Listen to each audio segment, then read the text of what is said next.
हाँ जी, hello everyone. कैसे हो आप सब लोग। आप देख रहे हो डे 17 का session number 3 only on the champion eagle. और इस सेशन में हम कंटिन्यू करने वाले हैं क्लास 12th फिज़िक्स को। ठीक है, तो फिज़िक्स में हमने लास्ट लेक्चर में क्या कवर किया था कि हमने प्रॉपर्टीज़ कवर की थी किसकी, इलेक्ट्रोस्टैटिक फ़ोर्स की। देन हमने कूलम्स लॉ को स्टार्ट किया था, उसका फॉर्मूला पढ़ा था एंड कूलम्स लॉ की लिमिटेशंस पढ़ी थी। ठीक है, तो एक बार रिवाइज कर लेते हैं हम सारा।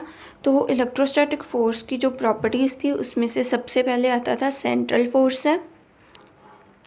इलेक्ट्रोस्टैटिक फोर्स क्या है, एक सेंट्रल फोर्स है। सेंट्रल फोर्स मीन्स जो सेंटर से पास करता है और लाइन जॉइनिंग, अगर दो ये चार्जेस हैं उनके यहाँ पे सेंटर्स हैं तो सेंटर से पास करता है और लाइन जॉइनिंग, जो लाइन जॉइन कर रही है इन दोनों को उसके अलोंग लगता है। यहाँ तक बात हमें क्लियर हो गई थी। देन अपने पास नेक्स्ट पॉइंट आता है, सेकंड पॉइंट, जो कहता है कि इलेक्ट्रोस्टैटिक फोर्स क्या है, कॉन्जर्वेटिव फोर्स है। कॉन्जर्वेटिव फोर्स कौन सा होता है, जिसमें जो वर्क डन है वो सिर्फ इनिशियल और फाइनल पोजीशंस पे डिपेंड करता है, पाथ पे नहीं डिपेंड करता, कॉन्जर्वेटिव फोर्स। ठीक है, यहाँ तक बात हमें क्लियर हो गई। देन हमने थर्ड प्रॉपर्टी की थी कि वो न्यूटन्स लॉ ऑफ मोशन को ओबे करता है। क्या है, obeys Newton's third law of motion. ठीक है,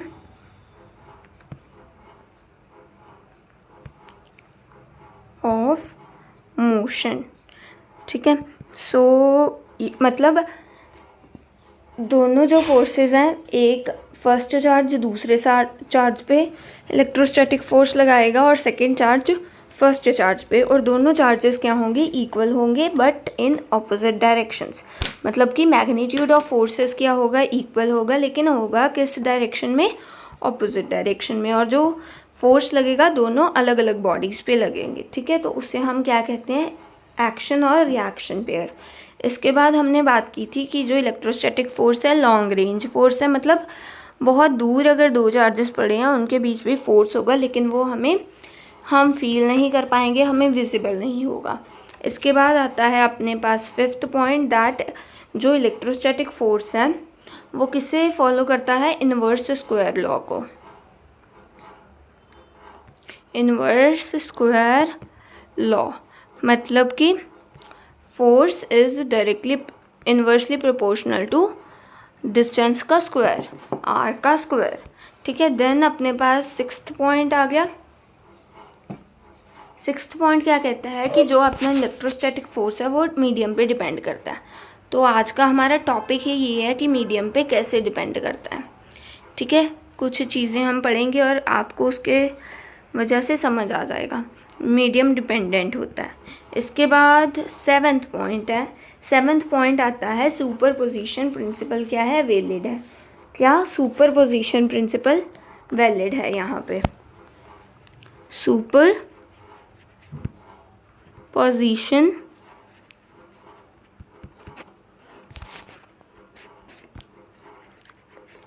प्रिंसिपल, ठीक है, यहाँ पे वैलिड होता है। सुपर प्रिंसिपल यहाँ पे वैलिड है।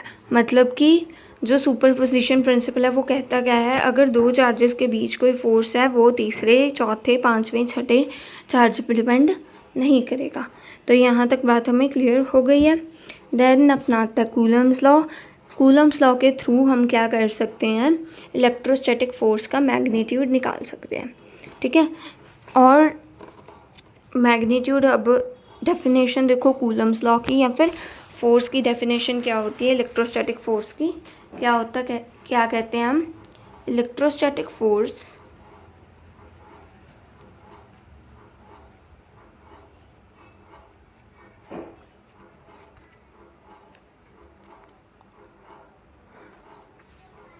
between two charges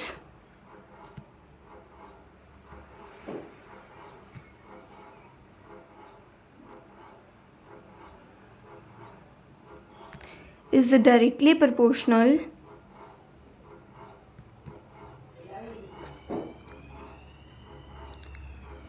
किसके डायरेक्टली प्रोपोर्शनल होता है, हमने लास्ट लेक्चर में भी पढ़ा था, is directly proportional to product of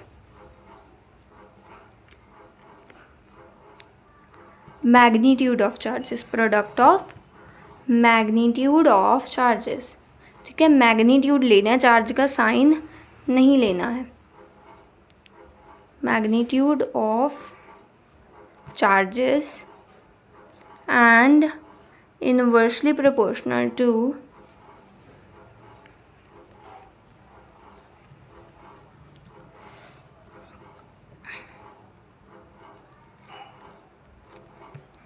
proportional to किसके इन्वर्सली प्रोपोर्शनल होता है, अभी हमने इन्वर्स स्क्वायर लॉ से भी पढ़ा है। किसके इन्वर्सली प्रोपोर्शनल होता है, इलेक्ट्रोस्टैटिक फोर्स डिस्टेंस के स्क्वायर के, तो inversely proportional to the square of distance between them, distance between them. यहाँ तक बात हमें क्लियर हो गई है। ठीक है, सो एक बार इसका मैथमेटिकल एक्सप्रेशन देख लो। Force is directly proportional to क्या है, Q1 Q2 दोनों चार्जेस का मैग्नीट्यूड है, अपॉन में क्या है R स्क्वायर। R क्या है, distance between Q1 and Q2, और R का स्क्वायर लेना होता है। यहाँ तक बात हमें क्लियर हो गई। और अगर हम इन्वर्स प्रोपोर्शनलिटी का साइन रिमूव करेंगे तो अपने पास आ जाएगा K। K क्या है, कांस्टेंट है। K क्या है, एक कांस्टेंट है। ठीक है, और K Q1 Q2 अपॉन में क्या आ जाएगा, R का स्क्वायर आ जाएगा। यहाँ तक बात हमें क्लियर हो गई। हाँ जी, तो ये हमें क्या है, इलेक्ट्रोस्टैटिक फोर्स का फॉर्मूला भी अब क्या हो गया है, क्लियर हो गया है। और यहाँ पे जो K है वो क्या है, प्रोपोर्शनैलिटी कांस्टेंट, या फिर उसे ही हम क्या कह सकते हैं, कूलम्स कांस्टेंट।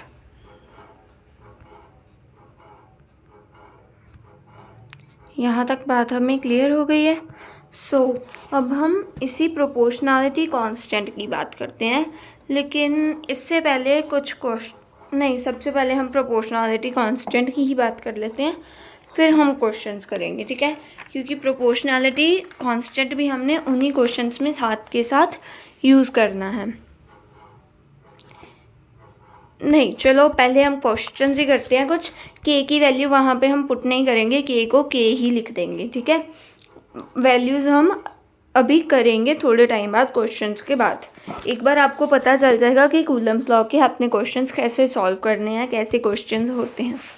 ठीक है, तो देखो, जैसे एक क्वेश्चन मैं आपको दे रही हूँ, देयर आर टू चार्जेस, कौन कौन से हैं, +5Q और -2Q। ठीक है, सबसे पहले तो देखो, एक पॉजिटिव है एक नेगेटिव है, मतलब कि अनलाइक चार्जेस हैं। Like charges repel each other, unlike charges attract each other. तो ये दोनों क्या करेंगे, अट्रैक्ट करेंगे।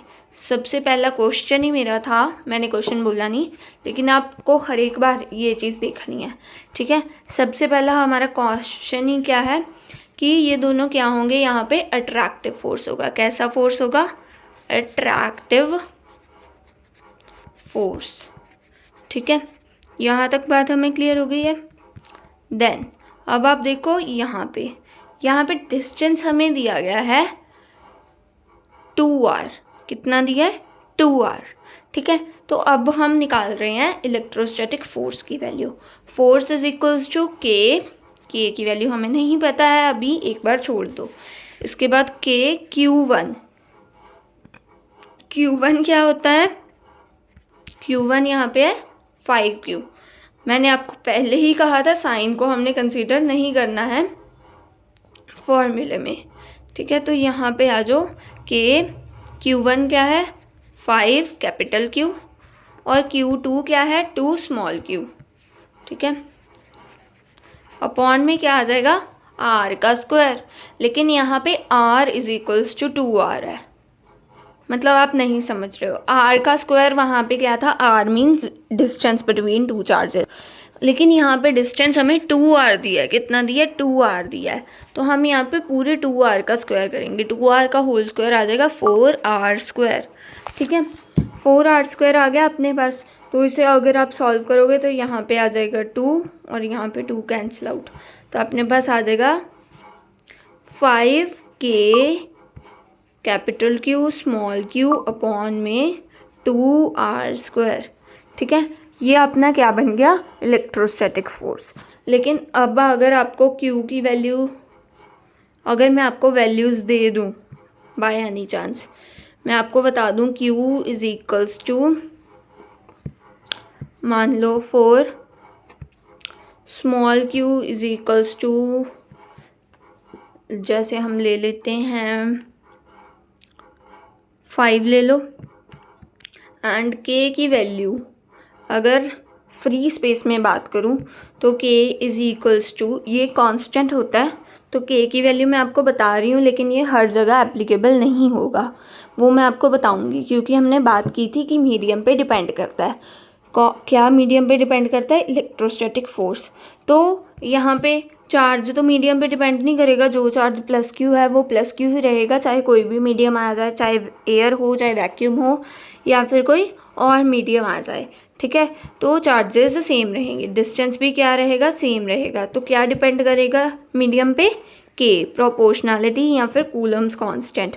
तो वही क्या है, मीडियम पे डिपेंड कर रहा है। और अगर मीडियम पे डिपेंड कर रहा है तो एट द एंड अपना जो इलेक्ट्रोस्टैटिक फोर्स है वो भी मीडियम डिपेंडेंट हो जाता है। तो के क्या है, मीडियम पे डिपेंड करता है। लेकिन हम किसकी बात कर रहे हैं यहाँ पे, एयर की बात कर रहे हैं, या फिर फ्री स्पेस कह सकते हो, या फिर आप वैक्यूम कह सकते हो। ठीक है, वहाँ पे क्या वैल्यू होती है के की, 9 × 10⁻⁹ SI यूनिट्स में। ठीक है, तो ये आप वैल्यूज़ लोगे। ठीक है, तो इनको अगर हम पुट करें और साथ ही साथ r की वैल्यू मैं आपको दे दूँ, r is equals to 4, r की वैल्यू मैं आपको दे रही हूँ 4। ठीक है, तो अब अगर हम सॉल्व करें तो क्या आएगा अपने पास आंसर, इस तरीके से देखो इधर। तो अभी यहाँ पे सॉल्व करते हैं हम। फोर्स इज इक्वल्स टू, क्या आ गया, के क्या था, 9 × 10⁻⁹ ठीक है, इसके बाद क्या है 5 इंटू क्या कर दिया, 5 कर दिया, इंटू क्या कर देंगे, कैपिटल Q और स्मॉल q, 5 4 ज़ा 20 आ जाएगा, तो हम सीधा 20 लिख लेते हैं यहाँ पे। ठीक है, डिवाइड बाय क्या करना है हमने, 2 और r का स्क्वायर, r क्या है 4 था, तो 4 का स्क्वायर हो जाएगा 16। ठीक है, तो 4 × 4 लिख लो चाहे आप। तो 4 को अगर हम यहाँ पे कैंसिल आउट करेंगे तो यहाँ पे अपने पास 5 आ जाएगा और आगे कट आउट नहीं होगा। ठीक है, सो अपना आंसर क्या आ जाएगा, 5 5 ज़ा 25 और 25 × 9 करोगे तो आपका आंसर आ जाएगा 225। ठीक है, तो 225 अपॉन में क्या आ जाएगा, 4 2 ज़ा 8 अपॉन में 8 एंड इंटू क्या आ जाएगा, 10⁻⁹ ठीक है, तो ये अपना आंसर आ गया। आप इसको आगे क्या है, साइंटिफिक नोटेशन वाली फॉर्म में भी बता सकते हो। ठीक है, तो ये अपना क्या आ गया, आंसर आ गया। यहाँ तक बात आपको क्लियर हो गई है। ठीक है, सो ऐसे ही अपने क्वेश्चंस आएंगे, बहुत सिंपल होते हैं कूलम्स लॉ के क्वेश्चंस, लेकिन आगे कुछ डिफ़िकल्ट भी आएंगे क्योंकि एग्ज़ाम नीट का है। ठीक है, सो या बाकी आपकी किस्मत की 2027 का नीट का पेपर किस तरीके का आएगा, मे बी ईजी हो, मे बी टफ हो और मे बी मॉडरेट हो, ये तो डिपेंड करता है। So you just need to practice and side by side हमेशा ऑलमाइटी को याद रखना चाहिए। ठीक है, भगवान को याद रखना चाहिए। देन अपने पास एक क्वेश्चन हम कर लेते हैं, जैसे कि इफ़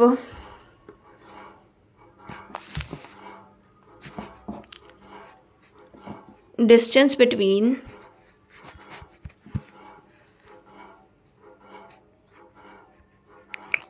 two charges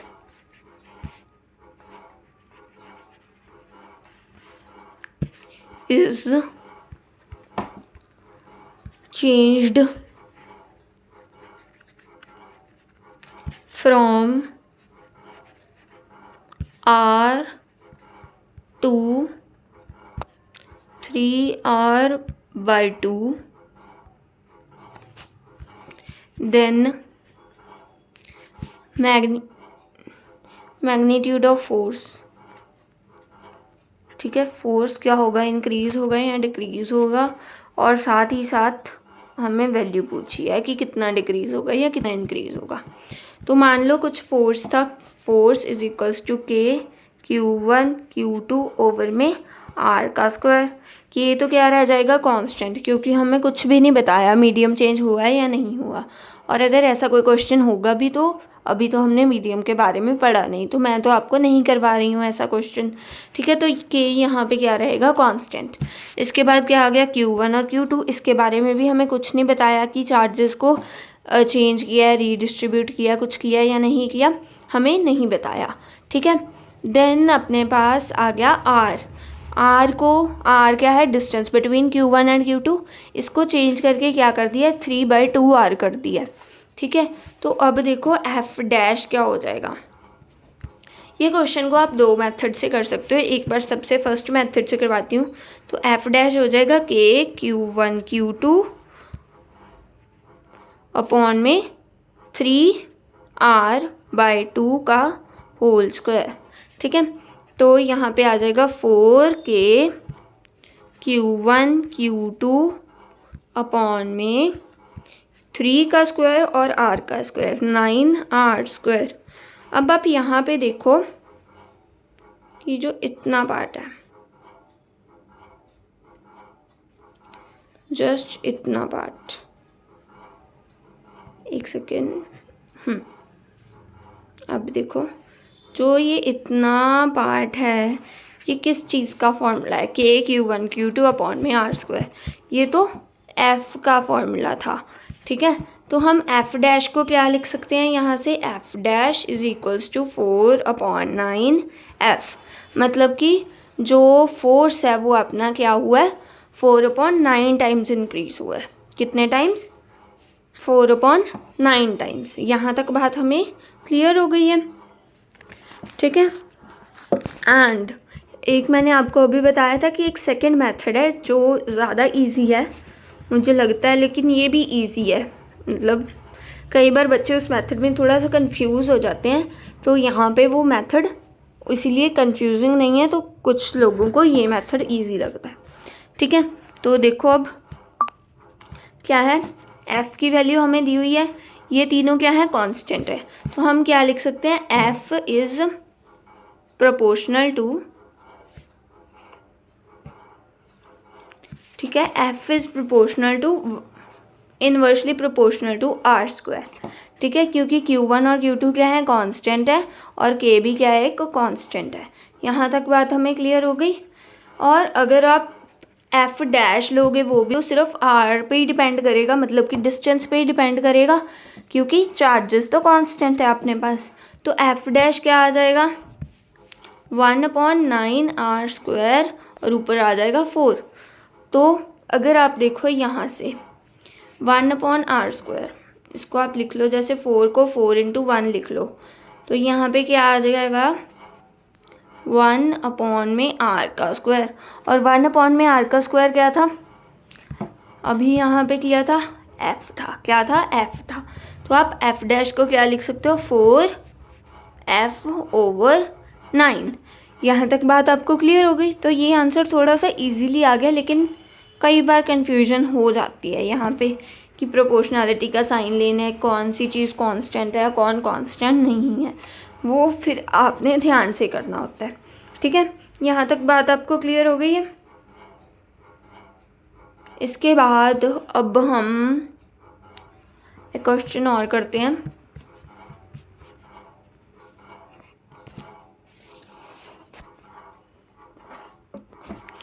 ठीक है, जैसे कि हम क्वेश्चन कर लेते हैं चार्जिंग ऑफ मेथड्स के रिलेटेड कर लेते हैं कंडक्शन को मिला के। ठीक है, मान लो ये मेरे पास एक चार्ज है, कितना चार्ज है, +9। ठीक है, और यहाँ पे दूसरा चार्ज है कितना, -3 कर लो। ठीक है, तो -3 चार्ज है, +9 और -3 कूलम चार्ज है। ठीक है, एंड थर्ड एक चार्ज है अपने पास, और वो क्या है, -1 कर लो, -1 कूलम है। ठीक है, यहाँ तक बात आपको क्लियर हो गई। सो अब देखो, ये कौन सा ए है, ये कौन सा है, बी है, और ये कौन सा है, सी है। सबसे पहले तो आपको पूछा है ए और बी के बीच में इलेक्ट्रोस्टैटिक फोर्स कैसा होगा, अट्रैक्टिव या फिर रिपल्सिव। नेचर ऑफ फोर्स क्या होगा, अट्रैक्टिव या फिर repulsive. Okay, so I hope आपने कमेंट्स में आंसर बताया हो क्या है। अपना जो फोर्स है वो क्या है, अट्रैक्टिव होगा, बिकॉज क्या है, अनलाइक चार्जेस हैं। यहाँ तक बात हमें क्लियर हो गई। देन अपने पास इसके बाद आ रहा है कि फोर्स निकालना है ए और बी के बीच में। अब हम मैग्नीट्यूड की बात कर रहे हैं, ए बी पे जितना फोर्स लगाएगा बी ए पे उतना फोर्स ही लगाएगा, लेकिन डायरेक्शन डिफरेंट होगी, तो उसके बारे में हम बात नहीं कर रहे हैं। ठीक है, सो अब देखो आप, क्या आ जाएगा, के Q1 क्या है, 9 है, और Q2 क्या है, 3 है। 9 3 सा 27 आ गया। के अपॉन में डिस्टेंस यहाँ पे भी R है और यहाँ पे भी R है। ठीक है, तो यहाँ पे क्या आ जाएगा, R²। यहाँ तक बात आपको क्लियर हो गई। अब वो क्या कह रहे हैं हमें, उन्होंने कहा कि ये तो ए और बी पे क्या है, इनिशियली फोर्स आ गया, क्या है, इनिशियली। अब उन्होंने क्या कहा हमें कि सबसे पहले बी और सी को कांटेक्ट में लेके आओ। तीनों ही क्या है, कंडक्टिंग स्फीयर्स हैं।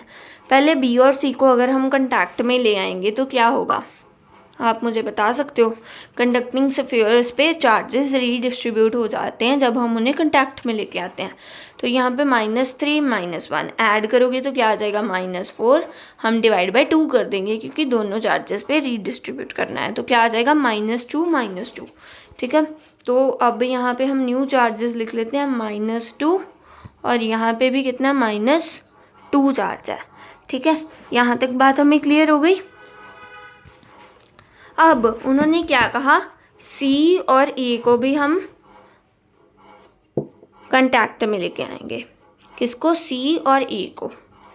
ठीक है, जब सी और ए कांटेक्ट में लाने के बाद वापस उसी पोजीशन पे लेके जाते हैं R डिस्टेंस पर। ठीक है, और ए और सी के बीच में कितना डिस्टेंस हो जाएगा, अगर ए बी के बीच में R डिस्टेंस है, बी सी के बीच में भी R डिस्टेंस हो, तो ये हो जाएगा 2R डिस्टेंस। तो यहाँ पे 2R डिस्टेंस दूर लेके जा रहे हैं। ठीक है, अब सी और ए को कांटेक्ट में लेके आए। अगर सी और ए कांटेक्ट में आएंगे तो क्या होगा, सी पे चार्ज है -2 और ए पे चार्ज है +9। +9 -2 कितना हो जाएगा, 9 - 2 7, और डिवाइड बाय क्या कर देंगे हम, 2 कर देंगे, तो यहाँ पे आ जाएगा चार्ज 7/2, और यहाँ पे भी कितना आ जाएगा, +7/2। यहाँ तक बात आपको क्लियर हो गई। अब लास्ट पे कांटेक्ट में लेके आए हैं ए और बी को। जब ए और बी को कांटेक्ट में लेके आएंगे तो क्या होगा, ए पे जितना चार्ज है 7/2, बी पे कितना चार्ज है, -2। ये सॉल्व करेंगे और पूरे को डिवाइड बाय 2 कर देंगे, तो क्या आ जाएगा, 7 - 4 आ जाएगा अपने पास, और अपॉन में आ जाएगा 4। ठीक है, 3/4 आ गया अपना आंसर। तो यहाँ पे अब जो न्यू चार्ज आएगा, सबसे लेटेस्ट चार्ज, वो क्या होगा? 3/4। क्या आएगा? 3/4। और बी पे भी कितना आएगा? 3/4 पॉजिटिव। ठीक है। और अब हमसे पूछ रहे हैं और कि ए और बी के बीच में कितना फोर्स ऑफ अट्रैक्शन है फाइनली। लेकिन एक प्रॉब्लम होगी, देखो मैंने गलत बोल दिया। फोर्स ऑफ अट्रैक्शन तो होगा ही नहीं, 3/4 भी पॉजिटिव है, यहाँ पे भी 3/4 कूलम है, ये भी पॉजिटिव है। तो अट्रैक्टिव से फोर्स अब क्या बन जाएगा? रिपल्सिव बन जाएगा। हमने मैग्नीट्यूड को कंपेयर करना है यहाँ पे। तो देखो फाइनली क्या आ जाएगा? कि Q1 क्या है? 3/4। Q2 भी क्या है? 3/4। अपॉन में क्या आ जाएगा? R का स्क्वायर। ठीक है। तो आप लिख सकते हो 9K अपॉन में 16R²। यहाँ तक बात हमें क्लियर होगी? 9K upon 16R²। और यहाँ पे कितना आया था? 27K अपॉन R का स्क्वायर। अब हमें रेशो पूछी है इन दोनों की। क्या पूछी है? रेशो। या फिर हमें पूछा है कि FAB फाइनल। ओके, इस तरीके का क्वेश्चन है। रेशो को छोड़ दो आप। FAB final is equals to XFAB initial. आपने x की वैल्यू बतानी है। ठीक है। तो हम क्या करेंगे? FAB इनिशियल को और FAB फाइनल को डिवाइड कर देंगे। ठीक है। डिवाइड करोगे तो क्या आएगा? FAB final FAB initial. अच्छा क्वेश्चन है, मैं लेवल अप लॉग्स में भी ऐड करवा दूंगी, सो वहाँ से आप देख सकते हो। ठीक है। सो FAB फाइनल क्या आया था अपने पास? 9K upon 16R²। क्या है? 9K upon 16R²। और इनिशियली कितना आया था? 27K upon R²। तो यहाँ पे R² से R² कैंसिल आउट हो जाएगा, K से K कैंसिल आउट हो जाएगा। ठीक है। और अब देखो 27 है तो यहाँ पे क्या आ जाएगा? 1 और यहाँ पे आ जाएगा 3। यहाँ तक बात हमें क्लियर हो गई। तो ये क्या आ गया? यहाँ पे देखो एक सेकेंड। तो यहाँ पे हम लिख सकते हैं FAB final is equals to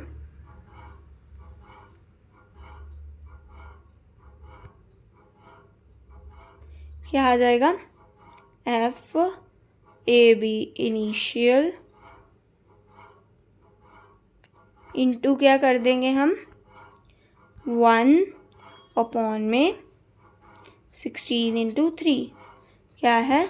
16 into 3 48।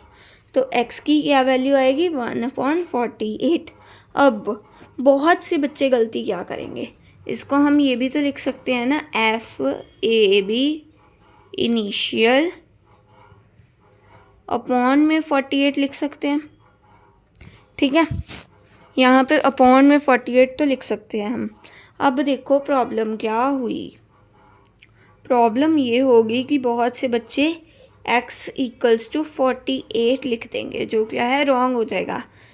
x क्या है? मल्टीप्लाई हो रहा है। यहाँ पे x मल्टीप्लाई हो रहा है इनिशियल फोर्स के साथ।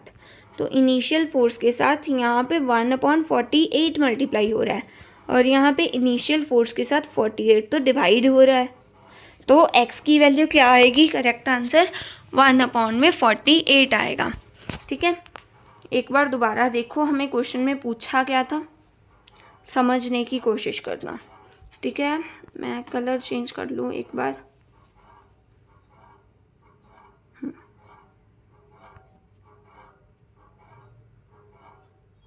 ओके, सो ठीक है। अब देखो सबसे पहले हमें A, B और C चार्जेस दिए थे। ठीक है। ए पे हमें चार्ज दिया था +9 कूलम्स, बी पे हमें चार्ज दिया था -3 कूलम्स और सी पे हमें चार्ज दिया था -1 कूलम इनिशियली। ठीक है, तो हमने इनिशियली फोर्स की वैल्यू निकाली थी, यहाँ पे क्या आ गई थी कि 27 K/r²।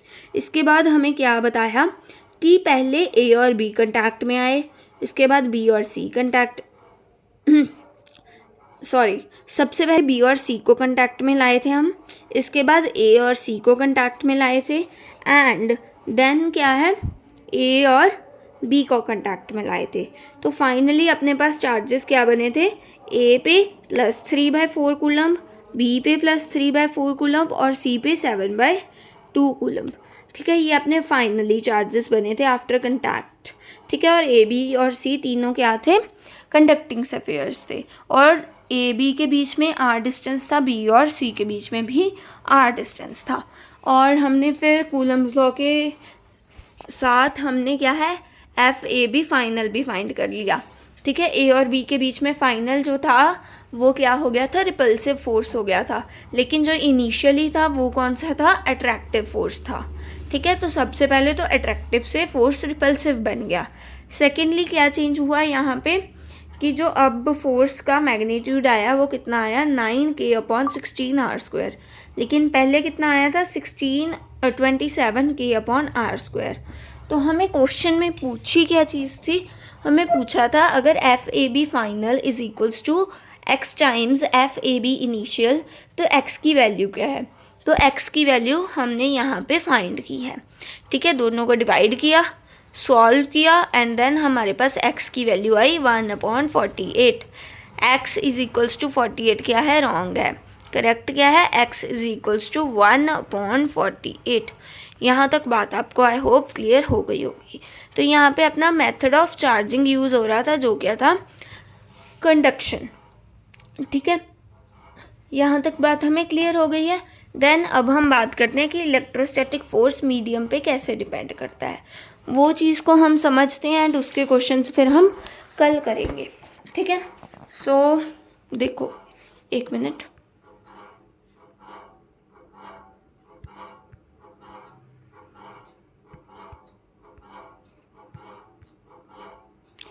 यहाँ पे हम क्लियर कर लें एंड देन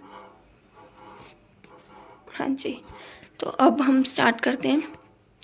ठीक है, अब हम ये चीज़ देखेंगे कि इलेक्ट्रोस्टैटिक फोर्स मीडियम पे डिपेंड करता है। मीडियम पे अगर इलेक्ट्रोस्टैटिक फोर्स डिपेंड कर रहा है, फोर्स के फॉर्मूले में आता है Q1 और Q2 मतलब कि चार्जेस तो मीडियम पे डिपेंड नहीं करेंगे। फिर इन्वर्सली प्रोपोर्शनल होता है डिस्टेंस के स्क्वायर के, डिस्टेंस भी मीडियम पे डिपेंड नहीं करेगा।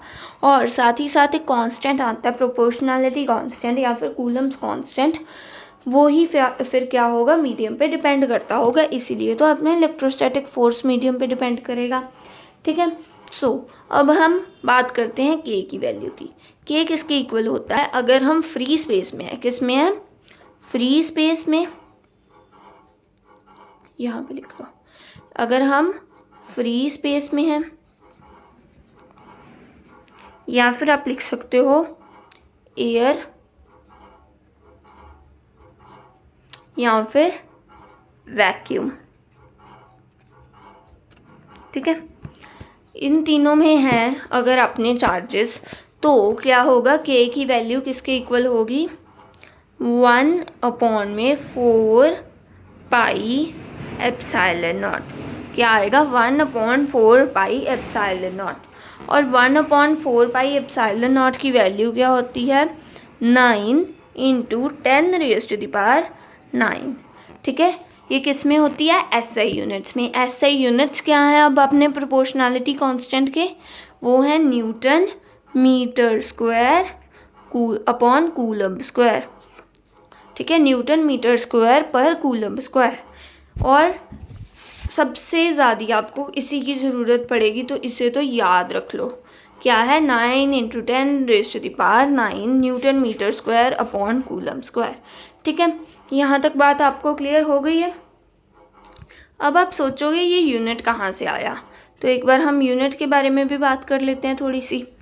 तो देखो, के फोर्स किसके इक्वल था, के Q1 Q2 अपॉन में R स्क्वायर के। ठीक है, तो K किसके इक्वल आ जाएगा, force into R square upon में Q1 Q2। ठीक है, अगर हम यूनिट्स की बात करें तो यहाँ पे यूनिट्स क्या होते हैं, फोर्स के न्यूटन, डिस्टेंस के मीटर और डिस्टेंस स्क्वायर के फिर मीटर स्क्वायर हो जाएंगे। और यहाँ पे दो चार्जेस हैं तो कूलम इंटू कूलम क्या हो जाएगा, कूलम स्क्वायर। तो यहाँ पे क्या आ गया अपने यूनिट्स, न्यूटन मीटर स्क्वायर पर कूलम स्क्वायर। ठीक है, तो ये अपनी बात क्लियर हो गई। अब एक और डाउट होगा आपके मन में, क्या है कि एप्सिलॉन नॉट क्या है चीज़ है, इसे हम क्या कहते हैं, एप्सिलॉन नॉट। ठीक है, वैसे तो एप्सिलॉन कहते हैं, ये इसके पैर पे क्या है, एक जीरो सी डाली है, तो अब इसे हम क्या कहते हैं, एप्सिलॉन नॉट कहते हैं। ठीक है, तो अब देखते हैं एप्सिलॉन नॉट क्या है। एप्सिलॉन नॉट को हम यहाँ से क्या लिख सकते हैं, epsilon naught is equals to 1/4 pi के। ठीक है, और इसे हम क्या कहते हैं, परमिटिविटी। क्या कहते हैं, एप्सिलॉन होता है परमिटिविटी। क्या होता है, परमिटिविटी। ठीक है, और यहाँ पे नॉट डाला है, एप्सिलॉन के साथ पैर में एक जीरो सी डाली है, मतलब कि epsilon naught. Epsilon not means permittivity in free space या फिर एयर या फिर वैक्यूम। फ्री स्पेस क्यों कह रहे हैं, क्योंकि के की वैल्यू भी हमने क्या ली थी, 1/4 pi epsilon naught. Epsilon not ही है जो मीडियम पे डिपेंड कर रहा है, मीडियम के साथ चेंज करता है, परमिटिविटी चेंज करती है। ठीक है, परमिटिविटी के बारे में आप आगे पढ़ोगे, अभी आपको इतना ध्यान देने की ज़रूरत नहीं है, लेकिन हाँ परमिटिविटी भी ही है जो मीडियम के साथ चेंज करती है। तो अपना जो के है वो परमिटिविटी पे डिपेंड कर रहा है, तो इनडायरेक्टली क्या है, मीडियम पे भी डिपेंड करेगा, और हैंस अपना क्या है, इलेक्ट्रोस्टैटिक फोर्स भी क्या है, मीडियम पे डिपेंड करेगा। ठीक है, तो अपने पास यहाँ पे के आ गया, और एप्सिलॉन नॉट क्या है, परमिटिविटी इन फ्री स्पेस या फिर वैक्यूम या फिर एयर। और अगर आप सिर्फ एप्सिलॉन ले लो तो उसे हम क्या कहते हैं, परमिटिविटी। क्या कहते हैं, परमिटिविटी। यहाँ तक बात हमें क्लियर हो गई है। ठीक है, एंड एप्सिलॉन नॉट की एक वैल्यू होती है जो आपको याद रखनी चाहिए। एप्सिलॉन नॉट की वैल्यू होती है 8.85। ये आपको इस चैप्टर में इतनी ज़्यादा ज़रूरत नहीं पड़ेगी, लेकिन जो कैपेसिटर्स वाला चैप्टर है, नेक्स्ट चैप्टर है पोटेंशियल एंड कैपेसिटर्स, उसमें आपको इसकी ज़रूरत पड़ेगी। ठीक है, तो 8.85 इंटू क्या आ जाएगा, 10⁻⁻12। ठीक है, किस में है, फ्री स्पेस में या फिर एयर में। ओके, सो ये अपना क्या आ गया, सबसे पहले तो हमने कूलम्स कांस्टेंट की बात कर ली, जो फ्री स्पेस में क्या वैल्यू होती है, 9 × 10⁻9 न्यूटन मीटर स्क्वायर पर कूलम स्क्वायर।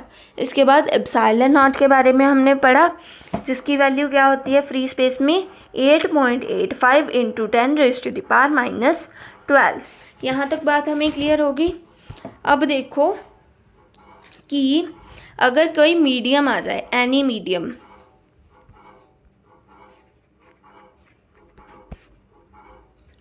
तो हर एक मीडियम की जो परमिटिविटी होती है वो डिफरेंट होती है, तो उसे अब हम लिख लेते हैं एप्सिलॉन एम। क्या लिख लेते हैं, एप्सिलॉन एम। मीडियम पे डिपेंड करेगी। ठीक है, तो फोर्स का फॉर्मूला तो फिर से वही रहेगा, के Q1 Q2 अपॉन में R का स्क्वायर, लेकिन अब के की वैल्यू क्या हो जाएगी, 1/4 पाई एप्सिलॉन नॉट की जगह पे आ जाएगा एप्सिलॉन एम। क्या आ गया, एप्सिलॉन एम आ गया अपने पास। ठीक है, और यहाँ पे एप्सिलॉन एम क्या है, परमिटिविटी इन मीडियम। क्या है, परमिटिविटी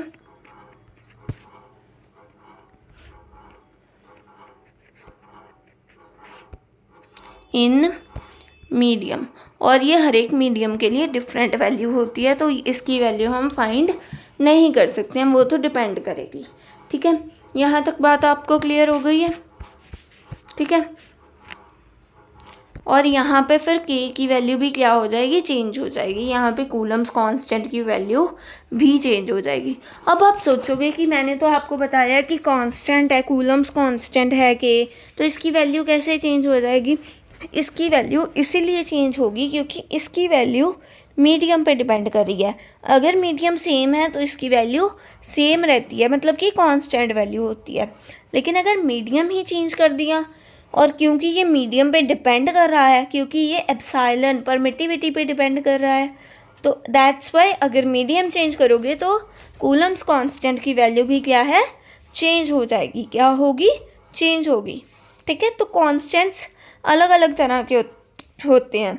कुछ कांस्टेंट्स क्या हैं, जैसे यहाँ पे मीडियम पे डिपेंड कर रहा है, वैसे ही कोई और कांस्टेंट की आप एग्जांपल लो तो वो किसी और फैक्टर पे डिपेंड कर रहा होता है, तो उसके हिसाब से उस कांस्टेंट की वैल्यू चेंज हो सकती होती है। ठीक है, लेकिन जो ग्रेविटेशनल कांस्टेंट है जी, ठीक है, उसकी जब हम बात करते हैं उसे हम क्या कहते हैं, यूनिवर्सल ग्रेविटेशनल कांस्टेंट। क्योंकि ग्रेविटेशनल फोर्स क्या है, मीडियम पे डिपेंड नहीं करता, तो जी की वैल्यू भी क्या है, मीडियम पे डिपेंड नहीं करेगी, तो ये चेंज नहीं होती। इन्हें हम क्या कहते हैं, यूनिवर्सल कांस्टेंट कहते हैं, जो किसी पे भी डिपेंड नहीं करते और किसी भी फैक्टर के चेंज होने पर इनकी वैल्यू ऑलमोस्ट नेग्लिजिबली चेंज होती है या फिर बिल्कुल भी चेंज नहीं होती है। ठीक है, यहाँ तक बात हमें क्लियर हो गई। तो अब आपने दो फॉर्मूले पढ़े हैं के। कौन सा, एक तो आपने ये पढ़ा है, एक तो आपने ये पढ़ा है K is equals to 1/4 pi epsilon M, और एक आपने ये पढ़ा है K is equals to 1/4 pi epsilon naught. तो यहाँ से हम के का एक जनरल फार्मूला लिख सकते हैं, जो कि है K is equals to 1/4 pi epsilon, क्या है, 1/4 पाई एप्सिलॉन। और यहाँ पे एप्सिलॉन क्या है, परमिटिविटी है। अब परमिटिविटी मीडियम में भी हो सकती है, अगर हम मीडियम की बात कर रहे हैं तो एप्सिलॉन एम पुट कर देंगे, और अगर हम फ्री स्पेस की बात कर रहे हैं तो एप्सिलॉन नॉट पुट कर देंगे। तो जनरली के का ये फॉर्मूला होता है, क्या, 1/4 पाई एप्सिलॉन। यहाँ तक बात हमें क्या हो गई है, क्लियर हो गई है। अब अपना इसी टॉपिक के साथ रिलेटेड एक टॉपिक है रिलेटिव परमिटिविटी। क्या, रिलेटिव परमिटिविटी,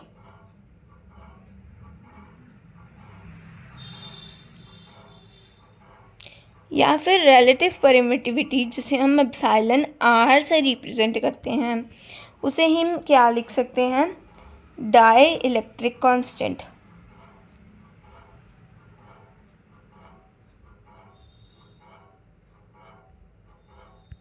क्या है, डाई इलेक्ट्रिक कांस्टेंट। ठीक है, इसे भी हम स्मॉल के से, कई बार कैपिटल के से भी रिप्रेजेंट कर देते हैं वैसे तो इसे हम डाई इलेक्ट्रिक कांस्टेंट कहते हैं। लेकिन ये कैपिटल के जो कूलम्स कांस्टेंट है उसके इक्वल नहीं है, ये दोनों अलग अलग कांस्टेंट्स हैं। ठीक है, तो सिंबल देख के या के को देख के आपने ये नहीं कहना कि दोनों सेम है, दोनों डिफरेंट है। ठीक है, सबसे पहले तो ये बात, क्योंकि कई बार कैपिटल के भी दे देते हैं आपको क्वेश्चन में और बच्चे क्या हो जाते हैं, कंफ्यूज हो जाते हैं। अब देखो एप्सिलॉन आर की वैल्यू कैसे निकालते हैं। एप्सिलॉन आर रिलेटिव परमिटिविटी है। रिलेटिव परमिटिविटी मतलब मीडियम की permittivity with respect to permittivity of free space. ठीक है, जब भी हम रिलेटिव टर्म्स की बात करते हैं ना, तो हम सबसे पहले मीडियम की ले रहे होते हैं। यहाँ पे आपने और भी कोई रिलेटिव टर्म देखी हो तो जो जनरली होती है, जैसे मोस्टली क्या होता है, अपने पास एयर ही एज अ मीडियम होता है, तो हम एप्सिलॉन नॉट लेंगे, उसको डिवाइड करते हैं किससे, जो मीडियम में है। इसी तरीके से और भी आपने चीज़ें देखी होंगी, क्वांटिटीज़ देखी होंगी रिलेटिव वाली, जिनमें हम इसी तरीके से रेशो निकालते हैं। ठीक है, तो यहाँ पे क्या आ गई, रिलेटिव परमिटिविटी किसकी रेशो है, permittivity of medium divide by permittivity of free space. ठीक है, तो इन दोनों की रेशो है ये। एंड यहीं से हम क्या निकाल सकते हैं, एप्सिलॉन एम की वैल्यू। एप्सिलॉन एम किसके इक्वल आ जाएगा, एप्सिलॉन आर और into epsilon naught. Epsilon R को अब क्या लिख सकते हो, डाइलेक्ट्रिक कांस्टेंट भी लिख सकते हो। तो dielectric constant into permittivity of क्या आ जाएगी, फ्री स्पेस आ जाएगी। ठीक है, तो इसकी वैल्यू, अगर ये वैल्यू आप यहाँ पे पुट कर दो, कहाँ पे, यहाँ पे, जहाँ पे हमने मीडियम की बात की थी, यहाँ पे हमने मीडियम की बात की थी ना, और के की वैल्यू निकाल रहे थे, यहाँ पे अगर हम पुट कर दें, एक सेकेंड, हाँ जी, तो ये देखो,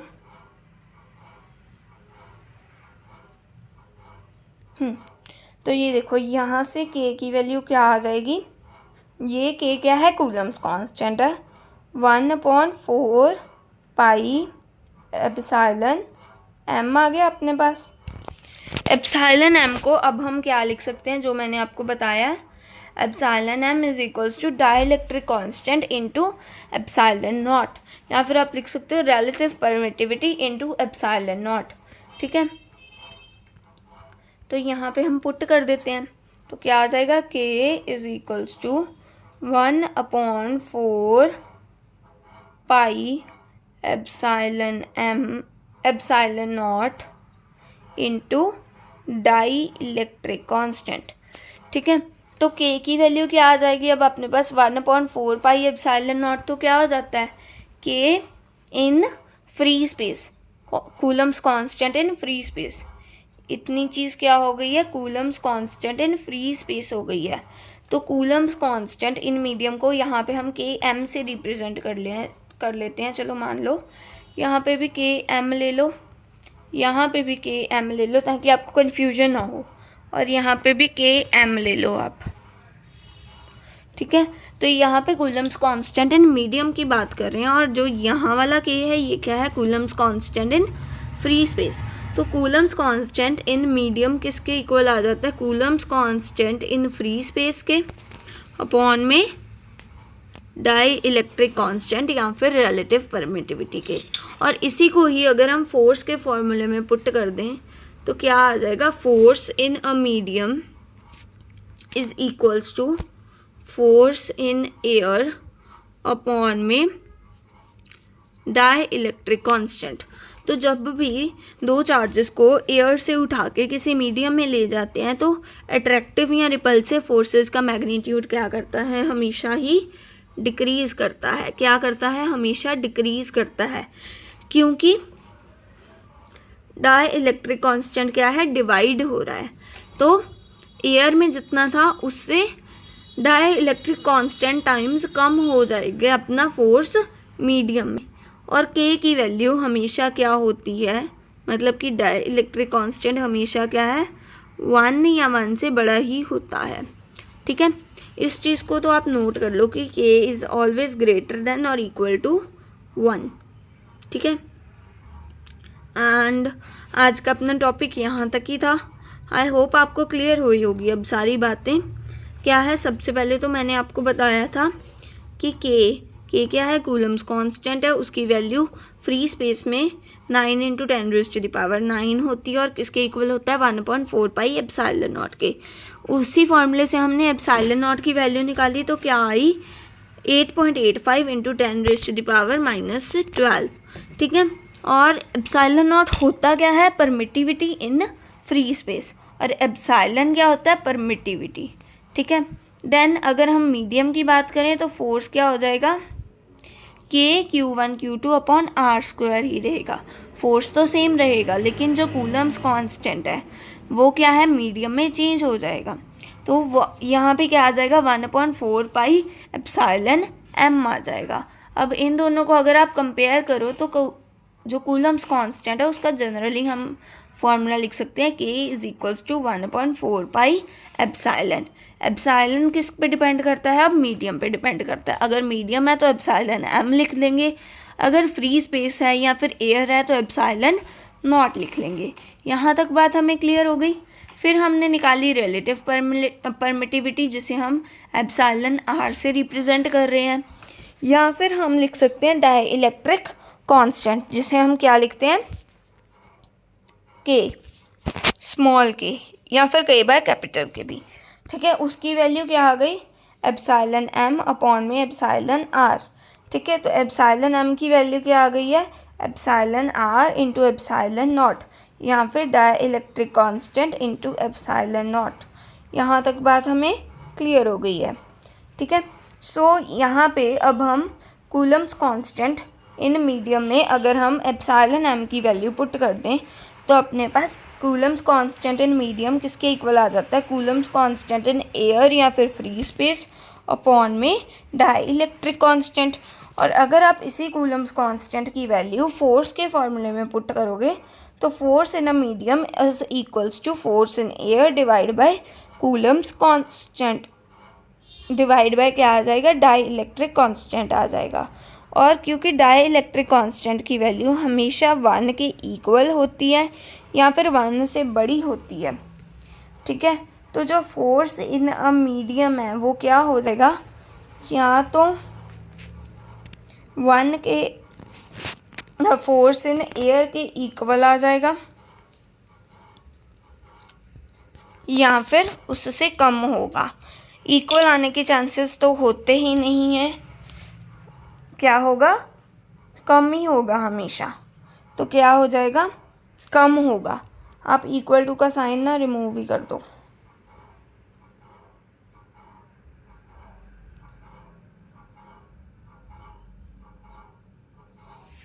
तो एक सेकेंड, तो यहाँ तक आई होप आपको बात क्लियर हो गई है। जो अपना फोर्स है इलेक्ट्रोस्टैटिक मीडियम में वो फोर्स इन एयर से क्या होता है, कम होता है हमेशा। तो that was all for today. आज हमने बहुत कुछ पढ़ लिया, मतलब क्वेश्चन प्रैक्टिस कर लिया हमने, एंड हमने मीडियम पे कैसे डिपेंड करता है अपना इलेक्ट्रोस्टैटिक फोर्स, इस चीज़ को भी समझ लिया है, ठीक है। सो नेक्स्ट लेक्चर में हम इसी के रिलेटेड कुछ क्वेश्चंस करेंगे, सुपरपोजिशन प्रिंसिपल को समझेंगे, and then level up logs में भी मैं क्वेश्चंस अपडेट करवा दूँगी फिज़िक्स के, तो आप वहाँ से भी देख सकते हो क्वेश्चंस, ठीक है। So thank you and bye bye. Don't forget to like, share and subscribe. Thank you and bye bye.